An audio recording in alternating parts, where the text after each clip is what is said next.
May nag-comment, sabi niya, kasi po may kasabihan po tayo, ang asong uhaw at nagugutom, tahol ng tahol. Naniniwala ako dyan. Alam niyo, may gusto sana akong replyan na comment. Kaso nga lang, na unavailable siya guys. Hindi ko talaga siya ma-replyan yung ganung comment niya. Kasi, siguro violation kasi yung ganun.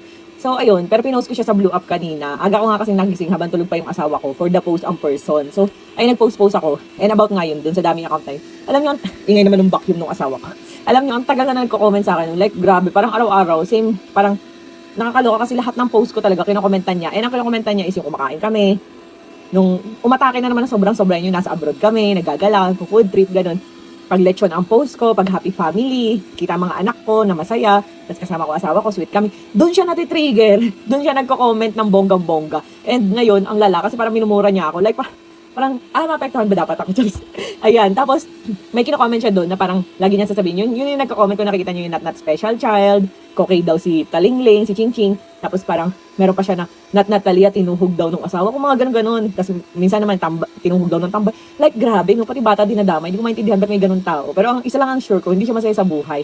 Like, alam nyo ba, nung minsan, tiningnan ko, 4 a.m. siya nag-comment sa akin. Tapos meron ulit ng umaga. And kanina, nakakatawa, 3 a.m. naman. And meron din ng 9 a.m. Sabi ko, grabe, 3 a.m. nakastock pa rin sa akin. Siguro pag break time, day off, o wala trabaho, ko-comment, ganun. Sabi ko, grabe, ang daming time, mag-comment ng ganun. Like, parang wala bang ginagawa sa buhay? Malungkot ba ang life, di ba? Sabi ko, yan, nagmula na rin yung buhok ko. Pero alam nyo guys, ang paggawa kasi ng daming account, hindi yan gawain ng mga successful sa buhay or yung masaya sa buhay, no?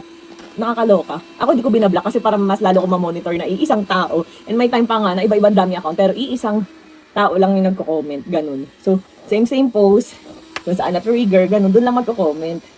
Tapos, same lang sinasabi. Iniiba-iba lang yung ano.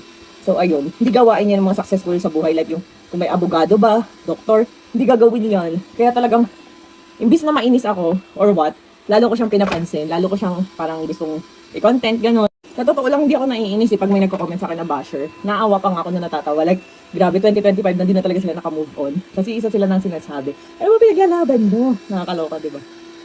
Na parang, kami ito, nag-enjoy sa buhay, peaceful era, gano'n. Ako nagre-reply lang ako sa mga basher kasi dagdag content din. Nagte-trending kasi pag kayo ang topic ko. Ayan, saka hindi ko na kailangan ipagtanggol yung sarili ko. Ang daming tao, kaya may nag-comment, ang daming tao, pinagtatanggol ako, pinagtatanggol yung mga anak ko. Nakakatuwa. Ayan, hindi ko na kailangang replyan or what. Kasi sila na yung nagtatanggol, ay yung robot ng asawa ko, naglilinis. Ayan, sila na yung nagtatanggol para sa pamilya namin. Like, nakikita kasi nila na masaya kami. Tapos gano'n. Alam mo, nakakaawa. Parang iniisip ko, gano'n na ba kami miserable ang buhay nila?